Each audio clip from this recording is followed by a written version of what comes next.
없죠? 믿음. 믿음 하나밖에 없는데 제가 할 수 있는 건 아무것도 없습니다. 오직 하나님의 사랑과 긍휼만이 우리를 구원하실 수 있습니다.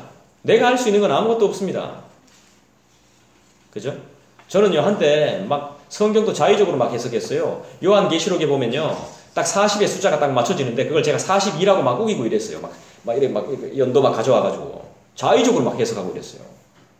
그 정도로 용감했어요.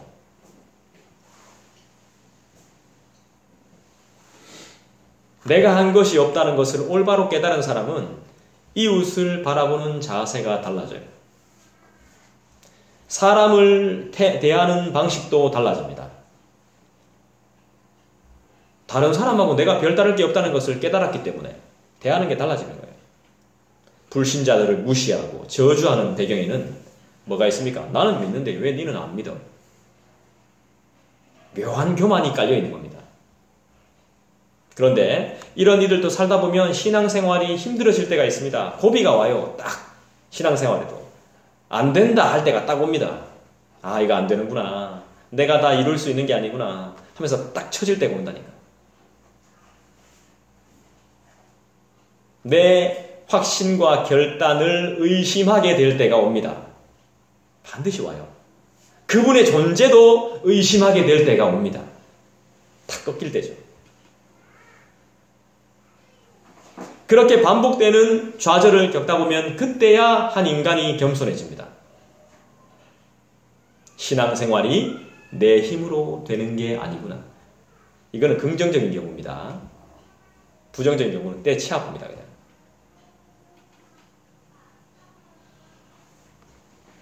신앙의 아무리 작은 부분이라도 하나님께 그 근거를 두지 않으면 모든 게 헛겁니다. 솔로몬이 이야기한 겁니다. 전도자가 이야기한 겁니다. 하나님께 내 신앙의 모든 것에 근거를 두지 않으면 모든 게 헛거예요. 구원의 은혜를 하나님께서 정하셨고 하나님께서 주셨고 그렇게 하나님 편에서 모든 것을 하시면서 동시에 우리에게 믿음을 요구하시도록 믿도록 이끄시는 거죠. 그래서 우리는 뭘 받은 존재입니까? 성령이 우리 안에 계시잖아. 성령. 그 성령을 의지하잖아. 성령을 약속하셔서 우리에게 보내주셨잖아요.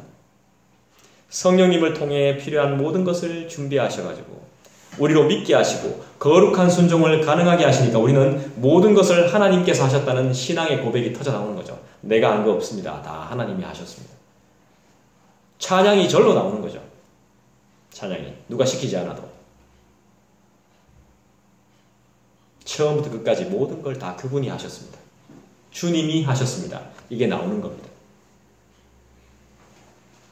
하나님의 절대 주권에도 불구하고 하나님께 영광 안 돌리고 우리의 마음과 생각에 의지하면 성령을 소멸하는 게 되겠죠. 사실 우리의 마음, 생각, 자유의지 하나님께서 다 허락하신 겁니다. 그렇게 삶을 살 수 있도록 인격적이시죠. 막 제어하지 않습니다. 그래 하지마! 이래 하지 않습니다. 다 할 수 있도록 자유롭게 할 수 있도록 아주 인격적이시죠. 내가 하나님을 거부해도 내가 하나님을 막 밀어내도 하나님은 나의 팔목을 항상 잡고 계심을 믿습니다. 그러나 강제하지 않습니다. 이것이 신비입니다. 신비. 이렇게 할 수 있는 것은 바로 하나님이시기 때문에 가능한 거죠. 오직 하나님만이 하실 수 있는 경지. 그러면 우리는 이제 구원을 받았는데 우리 어떻게 살아야 됩니까? 이런 하나님을 믿는데 우리는 어떻게 살아야 됩니까? 하나님께서 우리에게 믿음을 주셨는데 우리는 어떻게 살아야 되죠? 사람은 자신의 처지를 바로 알 때 겸손하게 됩니다. 그리고 반대로 비하도 합니다. 내까짓 게 뭘 하겠냐? 근데 비하는 겸손이 아닙니다. 내가 죽어야지 죽고 싶다 하는 사람들 잘 못 죽습니다. 진짜 죽을 사람은 아무 말도 안 해요. 내가 범했던 죄의 자리가 얼마나 끔찍한 줄 알아야 내가 앞으로 어떻게 살아나가야 될지 압니다. 내가 범했던 죄악들이 정말 끔찍하다는 걸 깨달아야 내가 알아요.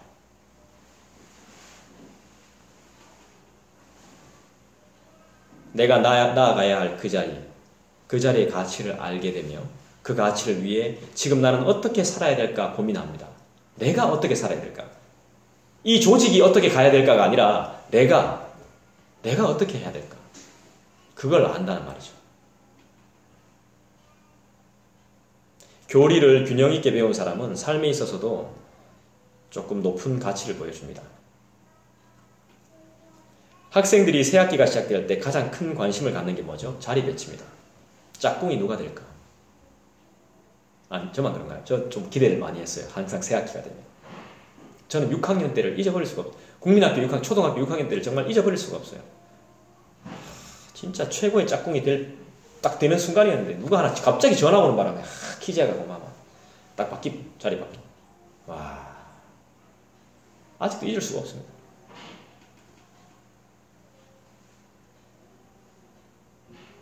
기대 반, 걱정 반을 가지고 기다리죠. 그런데 정말 싫어하는 친구가 옆에 앉았을 때 절망하죠. 절망. 학교 다니기까지 싫습니다. 진심으로 자리 바꾸고 싶습니다. 우리 지난 주일까지 뭐 배웠죠? 인간의 타락에 대해서 배웠습니다. 인간이 죄를 지음으로 어떻게 됩니까? 타락했습니다. 그죠? 그 자리는 죄의 자리, 비참함의 자리입니다. 좋은 자리 아닙니다. 그런 자리에 있는 우리는 어떻게 해야 됩니까? 절망해야 됩니다. 내가 비참함에 있고 죄의 자리에 있고 아직 해결되지 못한 그런 자리에 그대로 머물러 있다면 뭐 해야 됩니까? 절망해야 됩니다. 이 상황을. 이 자리에 더 있다가는 질식할 것 같은 마음이 들어야 됩니다. 그래서 뛰쳐나가야 됩니다. 어떻게 해서든지 자리를 바꾸고픈 간절한 마음이 막 솟아나야 돼요. 이 자리를 증오해야 돼요. 이 죄의 자리를. 도저히 죄와 함께 자리하기 싫다는 결단이 올라와야 돼요. 막 더러운 거 하면서. 거기서 희덕대고, 담배 피고, 가래 뱉고, 이렇게 있을 시간이 없습니다. 더러운 농담하면서 노닥거리고, 그럴 시간이 없어요. 빨리 뛰쳐나와야 됩니다, 거기서. 절실하게 자리를 바꾸고 싶어 해야 됩니다. 여러분, 우리 주보 봅시다. 20문답. 소위를 문답, 20문답. 자, 제가 문제를 읽어볼게요. 여러분 답을 한번 천천히 한번 읽어보세요. 하나님께서 모든 인류를 죄와 비참한 상태에서 멸망하게 버려두셨습니까?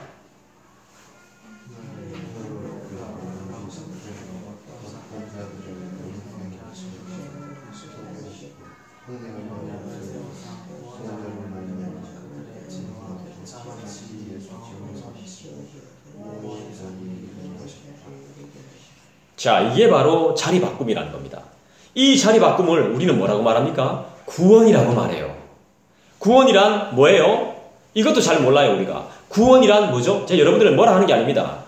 분명히 정리가 필요하니까 그런 거예요. 구원은 죽음에서 생명이에요.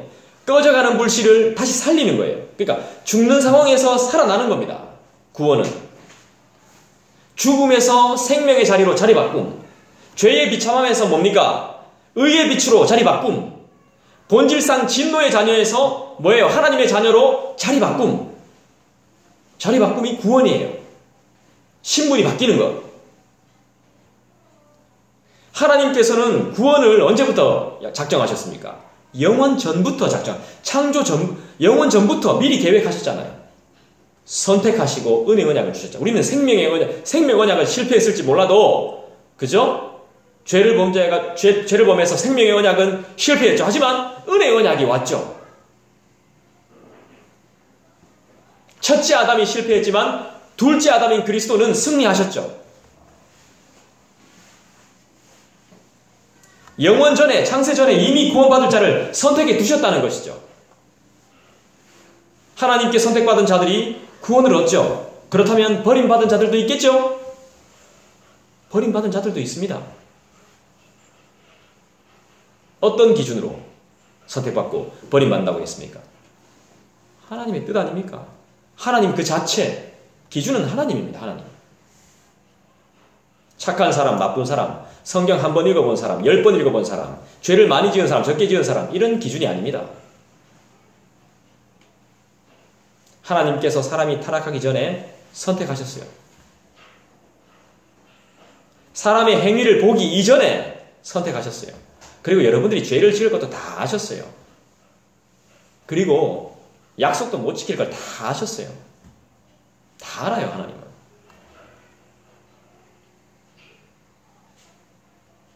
구원의 기준은 사람이 아니거든요. 하나님 자체거든요. 하나님을 진실로 사랑하면 예배는 당연히 드리게 돼 있어요. 많이 드릴 수 있어요, 많이. 성경 10도 갈 수 있어요. 그러면 또다시 질문해 볼 수 있겠죠. 앞서 살펴본 요리문답에서 하나님께서는 이 세상을 창조하시고 다스리시는 전지전능하신 분이라고 했는데 몇 명만 구원하지 말고 전부 다 구원하실 수 없냐 하는 거죠. 아까 다 이야기했죠, 우리가. 하나님께서는 세상을 사랑하셨죠. 독생자를 주셨죠. 그를 믿는 자에게는 어떻게 하셨죠? 영생을 허락하셨죠. 이 사랑은 모든 사람을 위한 것이 아니라 누구? 많은 사람, 믿는 자들을 위한, 믿음을 가지게 될 사람들을 위한, 하나님의 선택받을, 하나님의 선택에 환영하며 반응할 자들을 위한 것이죠.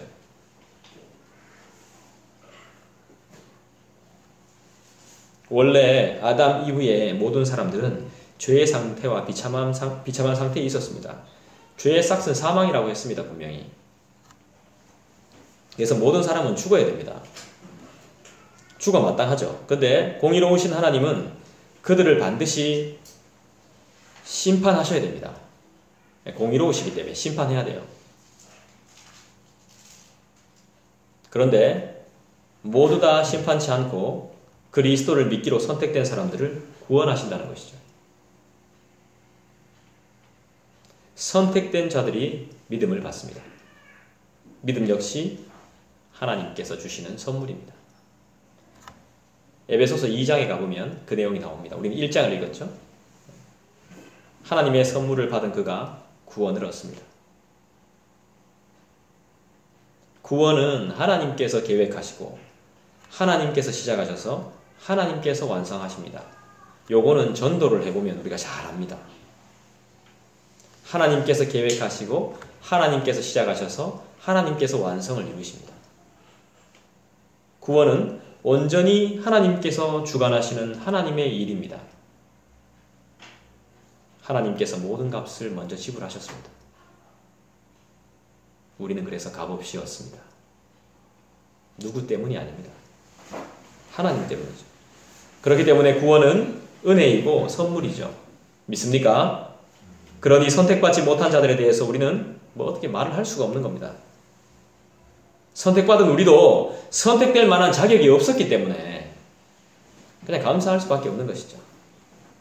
천지를 창조하시고 섭리하시는 하나님께서 그 선하신 뜻대로 우리를 살리셨다고 고백하면서 우리는 찬송할 수밖에 없는 것입니다.